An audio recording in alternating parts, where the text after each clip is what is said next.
Om Shrutismritipurananam Alayam Karunalayam Namami Bhagavadpadam Shankaram Lokashankaram Ajnananjanhavitirtham Vidyatirtham Vivekinam Sarvesham Sukadam Tirtham Bharati Tirthamashraye Vidya Vinaya Sampannam Vitaragam Vivekinam Vande Vedanta Tatvajñam Vidhushekara Bharatim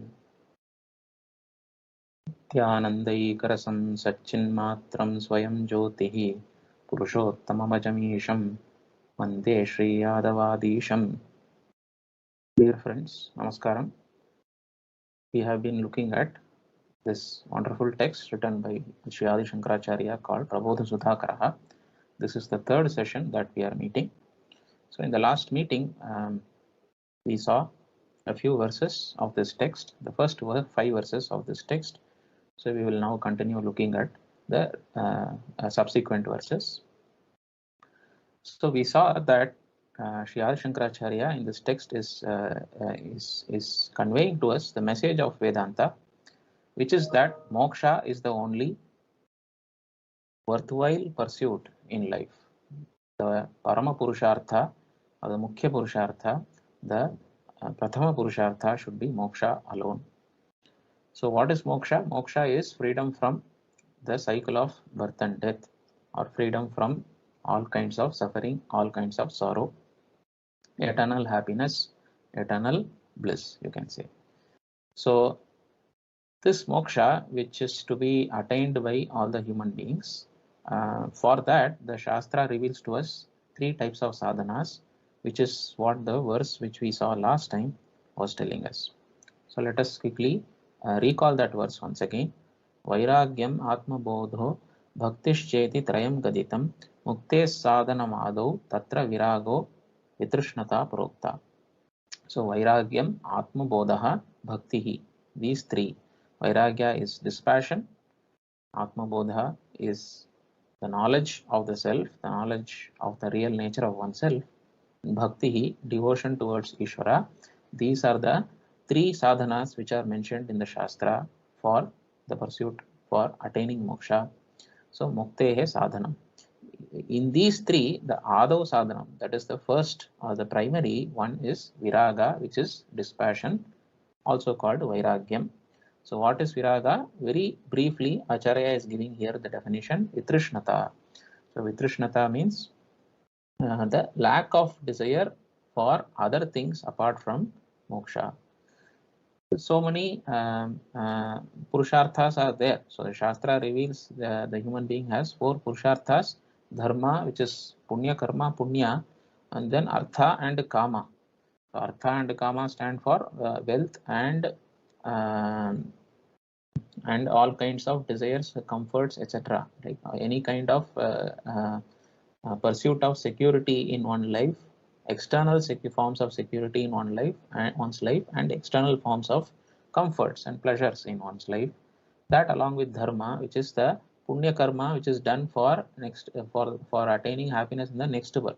Whatever happiness comes to us in the next birth, for that some dharmika karma has to be done. So these 3, dharma, artha, kama is there. Apart from that, moksha is also there. All these 4 together are the chaturvidha purusharthas, which are the valid goals for human being. The human being pursues these goals. Among these goals, which one is the one that we want as studying? We are students of Vedanta are to be interested only in the goal called moksha, because what we really desire is for the eternal happiness, right? That happiness which stays forever, that is only available to us via the moksha. All the other 3, whether it is the punya karma and the punya which is gained by us, which will be fructifying in the next janmas, in the forthcoming janmas as sukha, whether that as the happiness experienced in the next janmas, or the artha kama which is experienced in the present janmas, all of these things are only temporary, whereas the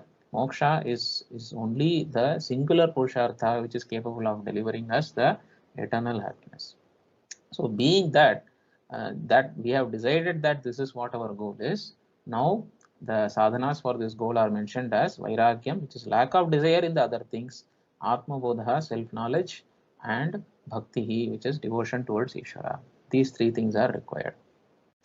So in this, the Viragaha is our Vairagam is the Prathama Purushartha, the most important one, because without this, the mind is always distracted, the human being is always disturbed and not capable of having the kind of one-pointed concentration, the one-pointed pursuit of moksha itself. This moksha pursuit requires us to sit and listen to the Guru, approach the Guru, sit and listen to the Guru's teaching about the Vedanta Shastra. And if it is not there, if the understanding of Vedanta Shastra is not there, the knowledge about the self doesn't come. If the knowledge about the self doesn't come, then the moksha is also not gained. So understanding, so focusing on the mind on the Vedantic scriptures as expounded by the Guru is very much important. This focus of the mind on the Vedanta, listening to the Vedantic scriptures as being expounded by the Guru, understanding that and having a one-pointed meditation or one-pointed concentration on that teaching is very essential. So this is called Shravana Manana Nididhyasana in the Shastra. Shravana stands for listening to the Guru's teaching. Manana stands for thinking, contemplating on the Guru's teaching of the Upanishads and trying to claim that as our own understanding. Then Nididhyasana stands for one-pointed meditation on the self, which is revealed to us by the scriptures, via the Guru. So these three sadhanas are important for the gaining of self-knowledge, which is the pathway to moksha. So therefore, the intellect is very important. When the intellect is very important, the intellect should not be disturbed. The mind should not be disturbed. The mental disturbances are caused because of the absence of vairagya. If vairagya is there, then the disturbances which are there in the mind will not, disturbances will never come to the mind in the first place, which means we will have the capability to understand the Shastra and have the meditation upon the self. So vairagyam is very important. This was what was mentioned. So what is this vairagya? This vairagya is the vitrishnata, lack of desire. So now the steps to gain that vairagya, that is talked about. How to gain that vairagya is going to be talked about. To understand how to gain the vairagya, first the Acharya is telling us here in the 6th verse, what are the main obstacles for that vairagya. Then he will tell us how to remove these obstacles. Sa cha aham mamatabhyam prachanna sarvadehishu tatrahanta dehe mamata bharyadi vishayeshu. Sa means here it is standing for vairagya itself. Ahan mamatabhyam prachanna. That is, this vairagya is as though covered. Prachanna means to be covered or to be hidden by the two-fold things which are ahanta and mamata. Aham mamata abhyam means ahanta is one part and mamata is the other part. So ahanta and mamata are the two things which are hiding this vairagya in all the beings, sarvadeheshu. In all the beings, the vairagya is the obstacles to vairagya are these two things called ahanta and mamata. What is this ahanta and mamata? Ahanta itself stands for some kind of identification. So ahanta means the sense of I-ness towards something. That is the sense of identification towards something. So identification towards what? That is being told by the next verse. Tatra ahanta dehe. So dehe means here towards the body.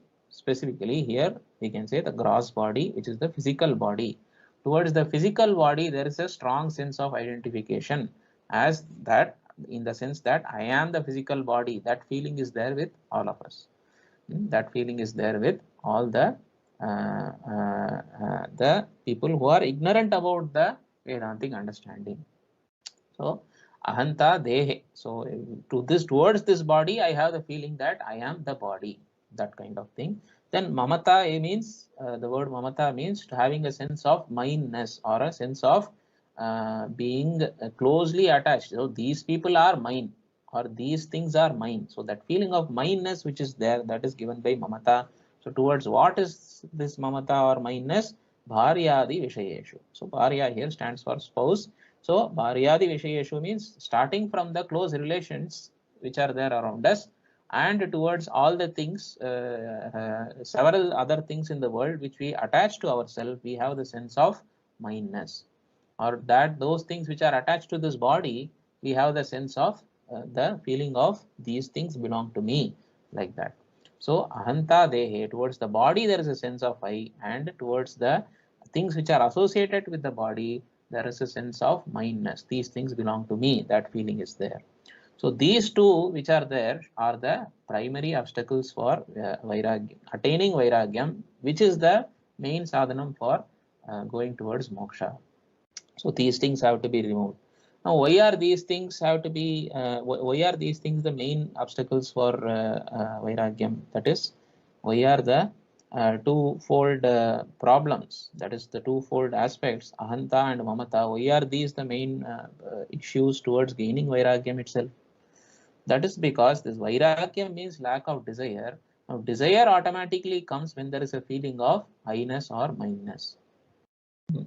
When I feel I am the body, then anything which has to do with the body, anything which gives the body pleasure, I feel that these things I should have. I become attached to those things which cause pleasure to the body, like that. Similarly, when I have these bandhus, that is I feel I have these my relationships around me, these relations which are there around me, my wife, my husband, my son, my daughter, my parents, all these people around me whom I call as my, and so on, they belong to me and so on. In their presence, the mind becomes pacified. In their presence, the mind attains some happiness, the mind attains some security. Because of that, one wants these relations always around. One becomes attached to these relationships, and this attachment or the strong feeling of sense of these people are mine, that feeling which giving security to oneself causes the attachment, which becomes the obstacle for vairagya, because vairagya means detachment. Mentally one has to become detached. Mentally one has to have the feeling that I in reality I don't have anything, I don't gain anything from the world. In this world there are so many things, people are there, things are there, etc. All of these things are not really relevant to my fundamental pursuit for which I have taken birth, that is moksha. So this feeling of detachment, which one has to at least get that mental detachment, the attachment becomes an obstacle. Detachment and attachment are opposites to each other. Why does attachment come into place? Because there is a sense of mindness towards the various things. So similarly, towards the body, there is a sense of I-ness towards the body, that the body is itself me. So anything which causes happiness to the body, I become attached to that. I want that to be there always, which means I cannot give that up mentally also. So it becomes, these two becomes the obstacles towards the vairagyam. So among these two, ahanta and mamata, the primary obstacle is ahanta itself. Ahanta means the body identification is the primary obstacle. Why? That is because once there is an association that I am the body, then the relationships which are there towards, around which are related to the body, they become mine. Once I attach myself to the body, then through this attachment to the body comes attachment to the things which are there around the body. If there is a detachment from the body, then the things which are around the body, that is the people, objects, etc., they don't cause any attachment. We don't have mamata towards them. So detachment from the sense that I am the body, I was born in some particular place. The body is born in some place, but my feeling, strong conviction is that I myself was born in some place. Similarly, I have a certain lifespan. After that, I will not exist. Body will not exist. It is true. Body will change and become absorbed within nature. But so the body currently as it is existing will not exist anymore. But my feeling is I will not exist after so much time and so on. So because of that, there is fear. There is fear for any dangers which come to the body, and there is attachment or love or affection towards the things which cause security or happiness to the body. So therefore, in this way, the body identification creates the fundamental issue. So the body identification, I feel I am body feeling has to go away. That is the primary goal. So now the purport is given here. So vairagyam becomes difficult because It is hidden. It is as though hidden, as though covered in all the beings by these two problems called the body identification and the feeling of mindness. Now Acharya is going to tell us what is the way to come out of this body identification and the sense of mindness through out of this mamata and ahanta. So let us read the 7th verse. Deha kimatmakoyam kas sambandhosya va vishayaihi evam vicharyamane hanta mamate nivartete. So evam vicharyamane ahanta mamate nivartete. The second part, ahanta mamate nivartete means what? The ahanta and mamata go away. So possibility is there to remedy this problem of body identification and feeling of mindness. Or how is this possibility evoked? How do we take hold of this possibility? That is by doing vichara. Evam vicharyamane, by doing vichara in some particular way. In what way we have to do vichara? In the previous half of the verse, we have to see first half. Deha kimatmakoyam, ayam deha kimatmakaha. That is this deha. In what is the real nature of this deha? What is the real nature of this body? First, we have to investigate into this. Kas sambandhosya va vishayaihi. So what is the relationship? Asya kas sambandha vishayaihi kas sambandha. Asya means the bodies. What is the relationship of the body towards the various objects? In this way, one has to do the enquiry. How will the problem of body identification go away because of enquiry? Question may come. So enquiry means the investigation, right? The intellectual process of looking at something, that is the enquiry. Now the intellectual process of looking at something carefully, how will this remove this body identification? This can only happen if we are looking at the currently our understanding of the body as myself. That understanding is wrong. That is an understanding. First of all, this understanding is always there in the intellect. So understanding can be wrong, can be correct. What is our present understanding? That I am the body. That conviction is there. That conviction is born out of the understanding I am the body. So this understanding itself has to be questioned. Whether you look at carefully, look at the issue carefully, look at the body carefully, really look at it carefully, so that figure out whether it is really you or not, whether it is really you or not, whether it is really the self or not. You claim that you are the body. Now look at it carefully, look at the body carefully and understand that it is not the self. The self is having different characteristics. The body is having different characteristics. So how can the self and the body be the same? So this is the kind of vichara which is to be done by us. So this vichara, the Shastra provides the way to do this. Shastra becomes the pramana for doing this vichara via the eyes of the Shastra, through the teaching of the Guru, who helps us to look at the Shastra properly. We begin and proceed along this vichara. We cannot do it independently of the Shastra. Shastra is very important to do the vichara. Shastra is unavoidable. Through the eyes of the Shastra, we look at the body. Through the eyes of the Shastra, we look at the self. Shastra is the pramanam, and the Shastra is what we are studying in the form of this text. Okay, so Acharya is now going to slowly help us to understand the nature of this body and what is the relationship to the objects. So purport, what is the nature of the body, what is the relationship to objects? By doing the this type of inquiry, these two ahanta and mamata go away. Now Acharya is going to go into the specific details about how this body came about, what is the relationship to its to the various objects. So the way to come out of this body identification, we can say threefold aspects are going to be told about the body. What are these threefold aspects? The first aspect is that, or the first property of the body is that it is a given thing. It is not something which is always attached to oneself. It comes at some point, it goes away at some point, and it is given to us at some point, it is taken away at some point.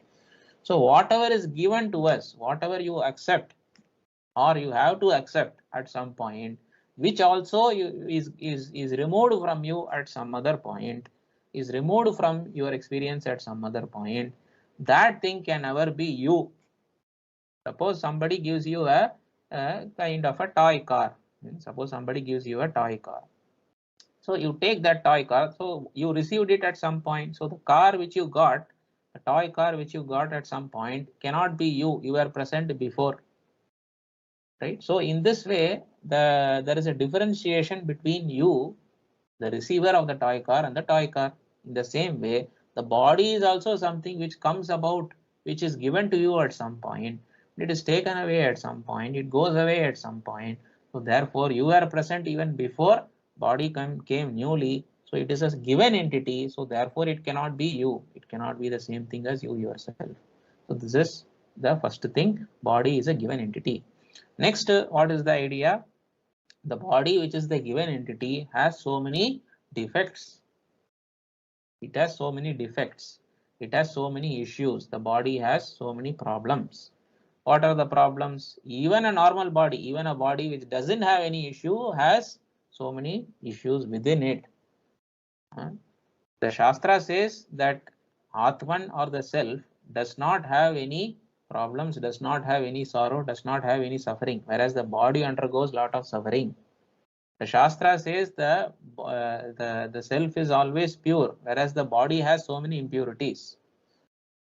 So like that, by distinguishing the issues which are there with the body from the self, which doesn't have any problems or issues or sorrow or anything at all, the distinction becomes very clear in our mind. This is another way to bring about the understanding that I am not body.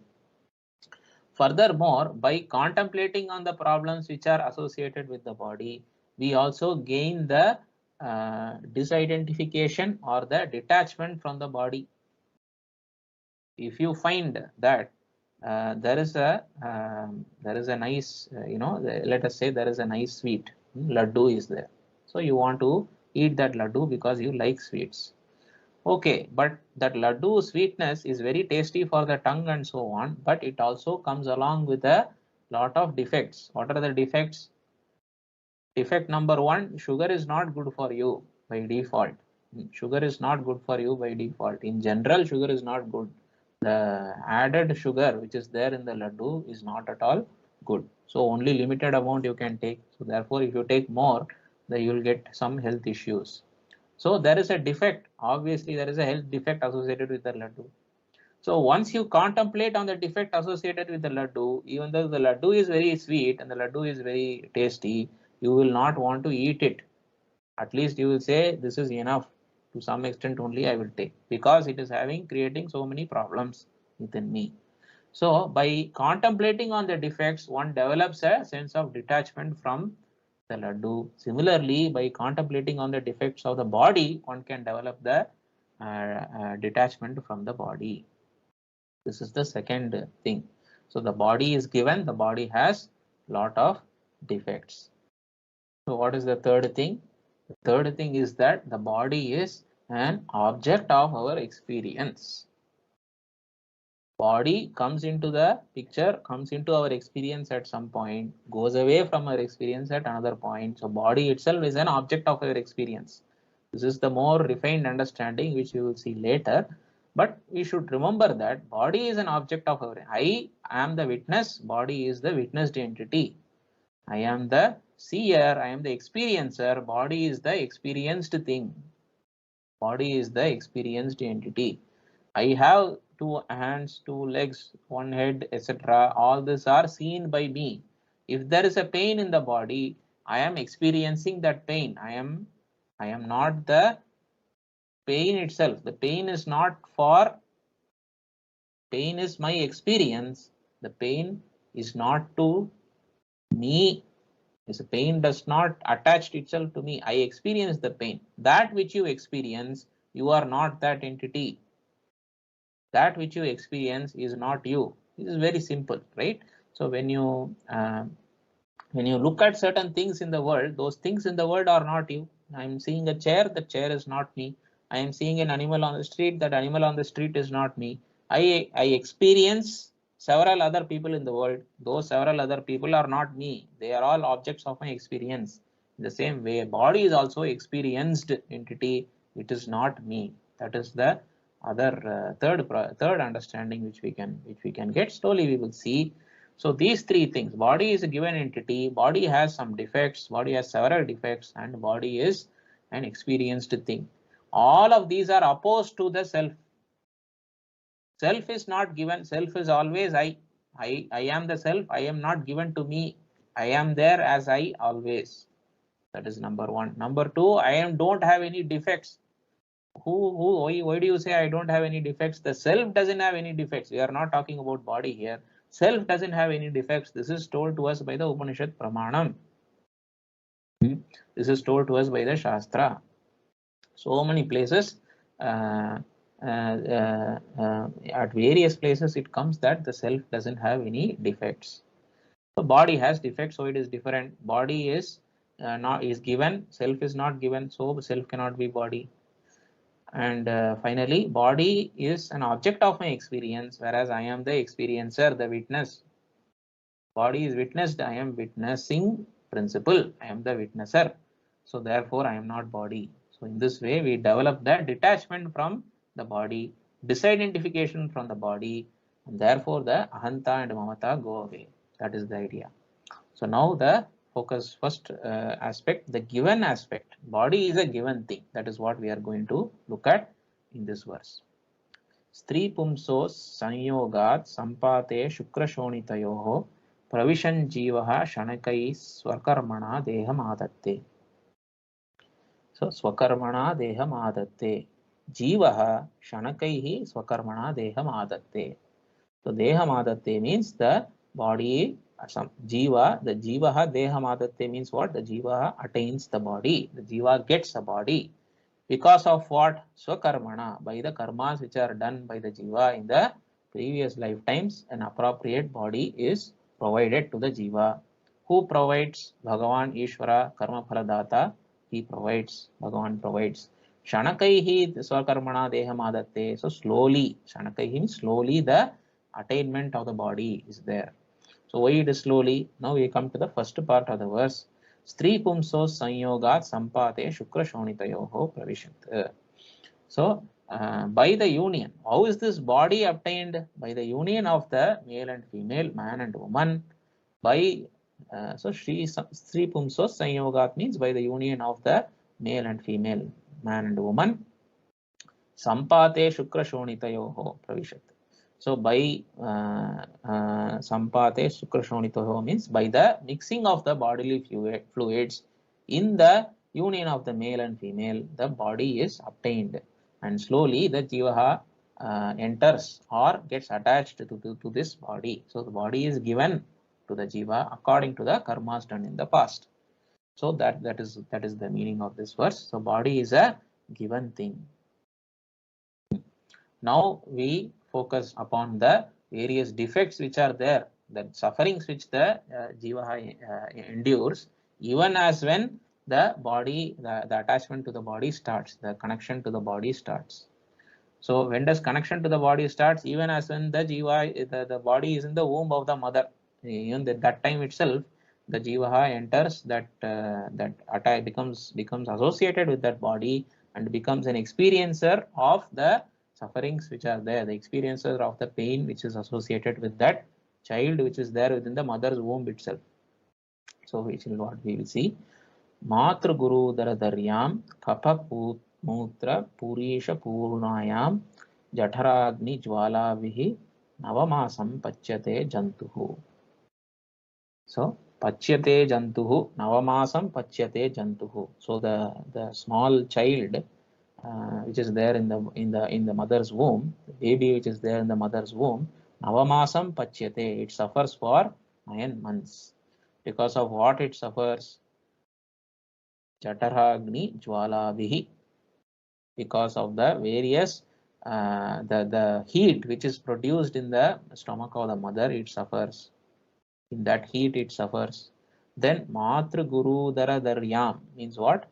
In the womb of the mother, which is like a dari, that is a cave, it is a dark cave, It is a dark, deep, dark cave. In that dark cave, it suffers. Why does it suffer in the darkness? Because darkness implies some fear, you can say. There is no light around, so there is a feeling that something or the other may happen. Like that, the feeling may be there. Definitely, these are also possibly there in the baby. So because of that, being in that stomach, in that confined space, and not being able to move around here and there, so that confinement itself brings a suffering. Then what else is there around the mother's womb? Kapha Mutra Purisha Purnayam. So it is filled with all the waste, bodily fluids, which are all, which we generally consider as something which we want to avoid. We consider these things as very, what do you say, avoidable things. We don't want to experience them in the external world. If somebody sneezes, we move away from that person. If somebody has urinated in some place, we don't want to be around that place. We want that place to be clean. But however, this cleanliness which we expect in the external world, we cannot expect that when we are there within the, that is when the baby is there within the mother's womb. Cannot be expected. Everything is there. All these unavoidable things are there just around the womb itself. So in that place, in that confined place, in that confined, what do you say, troublesome atmosphere, and in the heat of the, body heat, which is produced, the heat of the stomach, which is there, Jataragni Jwala Bihi. So heat of the stomach, which is there, because of all these, suffering is endured by us. And we have endured all these sufferings even as we were there in the womb of our mothers. This is also true. So the experience of going through the pregnancy for the baby also is very painful. It's a painful experience, right? We may have forgotten, but Shastra is reminding us that it is a painful experience, because it wants to generate that feeling within us that at least the next time you try not to be born. And to be not to be born, what is that you have to gain? Moksha you have to gain, for which the Atma Jnanam and therefore Vairagyam is required. That is the idea. So develop this attitude towards the body. Understand, remind yourself repeatedly of the problems associated with attaching yourself to the body. Therefore, even as when you are there as a person in the world, try to be detached from the body. That is the idea. So this is giving us the suffering which is there in the mother's womb. So the defects which are there in the body, that is being told here. The next verse talks about the suffering in the process of coming out of the mother's womb, in the process of delivery. Daivat prasuti samaye shishtirashchinatam yada yati shastrair vikhandya satada bahiriha nishkasyate balat. So if the pregnancy, if during the delivery time, the delivery happens smoothly, then that is okay. But here the verse is talking about a situation which proves to be very dangerous for the mother. The delivery is not proceeding in a proper way. So Daivat Prasuti Samaye. Prasuti Samaye means during the time of delivering the baby. Daivat means what? Because of the effect of some karmas which we have done before, because of the effect of fate, you can say. Fate means some, because of the prarabdha which is there. Shishuhu tirashchinatam yada yati. If the baby gets twisted, that is, it orients itself in a wrong way. Tirashchinatam means it is oriented in a wrong way. Yada yati means suppose it happens, then shastrair vikhandya satada bahiriha nishkasyate. So shastraihi, by using the various instruments, the doctor is going to use the various instruments, and because this birth is itself, the delivery can pose a threat to the mother itself, the baby may have to be aborted. That sad thing can happen. And how is this happening? The baby is being cut into many pieces. Shastrair vikhandya, by the instruments of the doctor, the baby is cut into many pieces and pulled out. Nishkasyate. Bahihi nishkasyate. Atibalat nishkasyate. So pulled out very forcefully, cut very forcefully, pulled out very forcefully. All this cause a lot of tremendous suffering. What is this kind of suffering? We cannot explain. So this possibility is there. So remind yourself of that possibility. Next time you get Janma, this is a possibility. So remind yourself, try to orient yourself in a way so that try to remind yourself of the fact that you are not body. You don't, what you desire, what is we desire is moksha only. Again and again you remind yourself, right? That is the idea. Okay, so suffering during the birthing process, that is told here. The next thing, even if the next verse, even if the birthing process is happening okay, there is the child is oriented properly, even then the delivery may cause lot of suffering to the child. That is being told here. Athava yantra chidrat yada tu nissaryate prabalaihi prasava samiraiश्च tada yah kleshah sopyanirvachyaha yantra chidrat yadatu nissaryate prabalaihi. So suppose the baby, suppose the child is ready, it is oriented in a proper way, it is coming out of the proper birth canal, it is coming out of the opening, it is oriented properly, even then because of the just the process of giving birth itself, prabalaihi prasava samirai, because of the forces which are generated in the body during the delivery process, the forces of great intensity, prabalaihi prasava samiraihi, the forces of pregnancy in the mother due to delivery in the mother due to with great force, when the child comes out, lot of suffering, lot of pressure is experienced, lot of pain is experienced. This pain also we cannot describe to others. Yah kleshah so api anirvachyaha. Anirvachyaha means it is indescribable, not describable. It is so much suffering is there that we cannot talk about it. So we have to remember. We have to only remember via the words of the Shastra. We have to remember. So this is the so birth is okay. So the problems during the defects of the experiences of the jiva, the suffering experiences of the jiva during the birthing process itself, even before coming out into the world, there are so many problems. There are so much suffering one has to endure. So remember this. Remember this and remind yourself that you are not body. I am not body. I don't want to be associated with it like that. Okay. Now, after coming into the world as a child and throughout one's life, what are all the difficulties? Very briefly, Acharya is giving us a verse here.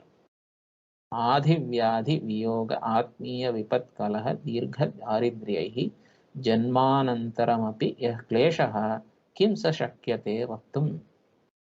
So kim sa shakyate vaktum means again how to describe, how to tell, how to talk about these difficulties.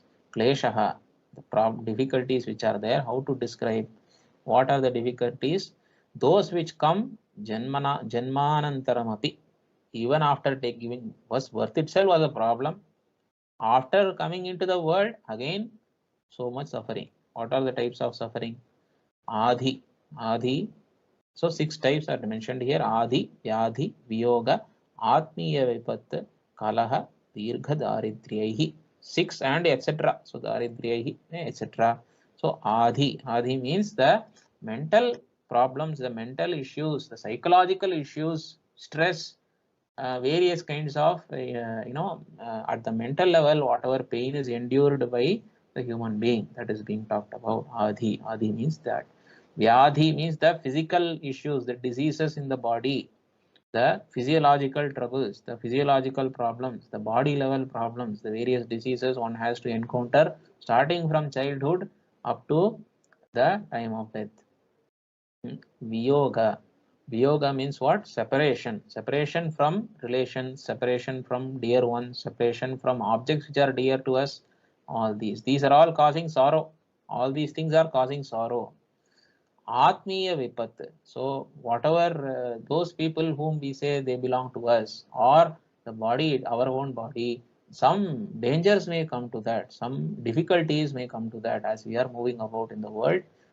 Some dangers, difficulties, diseases, etc. may come to those who are near and dear.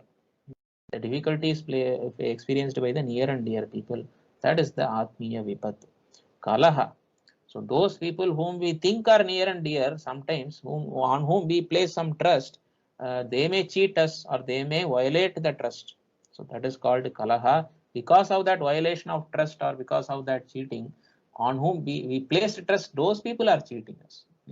Because of that, we may experience a lot of sorrow. We may experience a lot of suffering internally. That is kalaha. Dirgha daridryahi means the daridra here means the poverty. The poverty, the inability to provide for oneself and family, inability to provide basic stuff also for oneself and family. That can be, if it is there for a few very short period, it is okay, but some people experience it for very long time. So dirgha daridryahi, long time, many decades they experience this poverty. Even lifetime of poverty also people experience. Or it can be very deep poverty, extremely poor, not even able to manage one meal a day. So many people are there in the world today of that type. So again, suffering caused due to that. So apart from these also, there are so many suffering, so many difficulties, so many sorrow.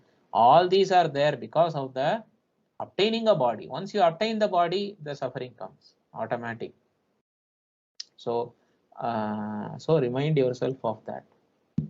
So this verse, beyond the meaning which is there in the verse, we reflect on our own life also, and we should remember the suffering we have gone through in this body that we have. Self-reflection is very important. Without the self-reflection, Vedanta will always remain at some distance. It will not come to us, it will not be understood, grasped by us very deeply. So to understand it very deeply, make yourself the center of your own understanding, your own experience, and analyze the experiences. So these words, whatever you have experienced, you recollect them one by one. People say it is not good to recollect the difficult times. It is good to recollect only the good times, the happy times. But here, Acharya and Shastra is telling us to recollect the difficult times. Why it is important to recollect the difficult times? Remember the laddu example. If you like eating laddu, okay, laddu is sweet, so it is happy, it is giving you some happiness, etc. But it is also causing sorrow, it is also causing pain. Long-term issues will come if you like laddu. Without understanding the defects, if you keep on eating, long-term issues. So by understanding the defects, you keep yourself away from the over consumption, or you don't develop an improper attitude towards what you consume. The same way, don't develop improper attitude towards the body, because body is not always going to give you happiness. Always it is going to be also going to give you a lot of sadness. In fact, majority is a problem, majority is only suffering. So therefore, understand this and remember, and keep yourself very carefully oriented towards moksha. That is the idea. So so sufferings of the body, sufferings of the jiva after the birth is explained here. Now the various bodies through which we have obtained this human body, that is talked about here. Why is it important? Because so far suffering we have talked about. Now we also have to understand the privilege of coming into this body. There is a privilege associated with the body, that also we must remember. So we will read Nara Pashu Vihanga Tiryagyoninam Chaturashiti Lakshanam Karma Nibaddho Jivaha Paribhraman Yatana Bhunte. So Jivaha Karma Nibaddha Jivaha Paribhraman Yatana Bhunte means what? So the Jiva which is bound by karma, the Jiva doesn't have freedom to choose bodies. Jiva has to gets a body due to prior karmas done. So Jiva doesn't have the ability to choose what body I want, what body Jiva wants. So Jivaha Karma Nibaddha Paribhraman, he roams about, the Jiva roams about across different janmas doing karma, earning karma phalam and so on. And in this karma phalam, majority is suffering. So yatanaha bhunte, lot of suffering is endured. Yatana means suffering is endured by the jiva. Bhunte means experienced. So what kind of body is this jiva goes through? Nara, Pashu, Vihanga, Tiryag, Yonina. So Nara stands for human being. Pashu is all kinds of animals. Vihanga stands for the birds. And Tiryag, you can say, it stands for the things, reptiles, the things which are creeping and move about horizontally. Their body is oriented horizontally, that is called Tiryak. So these yonis, these various kinds of bodies the jiva goes through. How many types are there? These are only some examples. How many types are there? Chaturashiti Lakshana. So 84 lakh Chaturashiti Lakshana means 84 lakh type of bodies are there. Through all these bodies, the Jiva is going through. So imagine the sufferings which you are told, many of these or most of the suffering is there in every body. So every individual, every human being, like ourselves who are listening, we have also gone through several such bodies. Every body there is suffering associated. But even then, if you don't get the feeling of vairagyam towards the body, that feeling of ahanta is not removed from the body, identification is not given up, then we we will only prolong this suffering more and more. So we want to get out of this cycle of birth and death. We want to attain the moksha. So therefore, we have to recollect this thing again and again. So many bodies we have gone through. So at least now I have to make an effort to be free from bodies altogether. At least on next janma, I should not have body. That means no next janma. Like that, one has to develop the attitude. So the karma bound jiva undergoes various sufferings through various bodies that are obtained. Then among these bodies, the speciality or the elevated nature, the elevated quality of the human body is talked about. Charamastatra nirdehas tatragrajanmanvayotpattihi swakulaachara vicharaha shruti pracharascha tatrapi. So tatra, among these which were told in the previous work, the various types of bodies, charamaha dhruteha, the human body is most elevated, one has to be privileged to get a human body. Dhruteha means human body. One has to be privileged to get it. Now within this human body, there are so many types of human beings, so many cultures are there in the world, so many types of human beings are there in the world, so many different clans are there, so many different ways of living are there. People live in different ways. You can be born in India, you can be born in India itself, many places, many jati varnas are there in India. You can be born in any one of them. And apart from India also several other places are there. You can be born in so many other places. In every such place, in every such location, in every such family, in every such ancestral lineage, there can be several kinds of cultural practices. Attitudes will vary, and practices will vary, disciplines will vary. Whether you are having what is your understanding of life will vary. What is your understanding about Bhagavan will vary. So many variations are there even within the human body itself. Across the world, if you see, so many variations are there. So among these, which is elevated, which is more privileged, that is what which is a greater privilege among the human shariras themselves. That is what is being talked about here.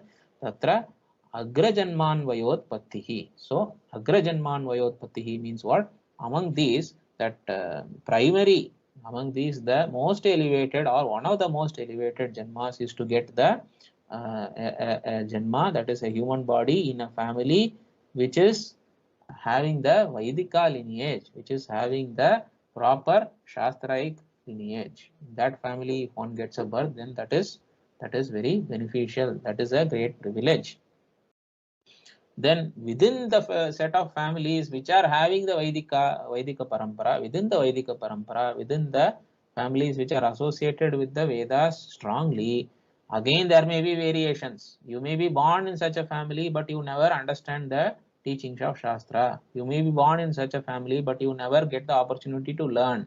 You may be born in such a family, but you don't have you don't know who is your guru.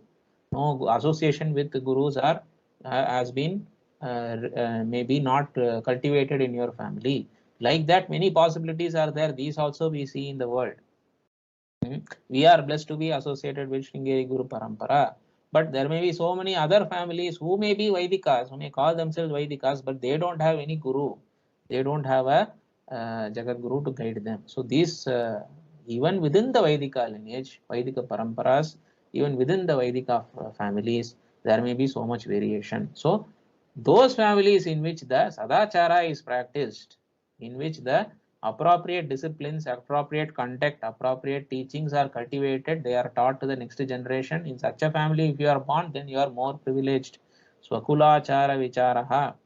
So if you have the if you are having the practices, the good practices, the appropriate shastra, dharma, whatever dharmas are told to you by the shastra, for your lineage, whatever are told, if you are able to follow that, if you know that, vicharaha, acharaha.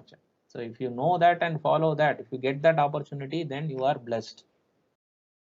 Then Shruti Pracharascha. So Shastra, whatever Shastraic doctrines are there, whatever the Shastra says, whatever our elders have said, if we are able to know and follow, if you have that opportunity, then we should consider ourselves as blessed. Right? So having been born with a human body itself has many problems, that was told before, but human body is also a privilege. Within the human body, being born in Vaidika lineage, within that being born in a family which has the understanding of the Shastra, which is able to impart it to the next generation, which has the elders' guidance, the ancestors' guidance, the way they lived, in that way the teaching is passed, in that way the practices are passed to the next generation. If you are born into family like that, then you are double blessed. Having been blessed like this, having had the privilege of being born in such a body, why don't you take the responsibility? Any privilege comes with responsibility, sir. No privilege comes without responsibility. So when we are born within the human body, some responsibility is there. Human being has to always be dharmic. If you are violating dharma, then the shariram is not useful. Human being born in such a lineage, etc., and having such practices has more responsibility. More strongly we have to hold on to dharma. More strongly we have to imbibe the feeling that moksha is my parama purushartha and I have to go towards that. So I have to develop the attitude of feeling of disidentification from the body, disidentification from the possessions, etc. So vairagya is essential. So with this we will conclude today's meeting. The next meeting we will continue looking at the forthcoming 15th verse onwards. Om Shri Gurubhyo Namaha Harihi Om.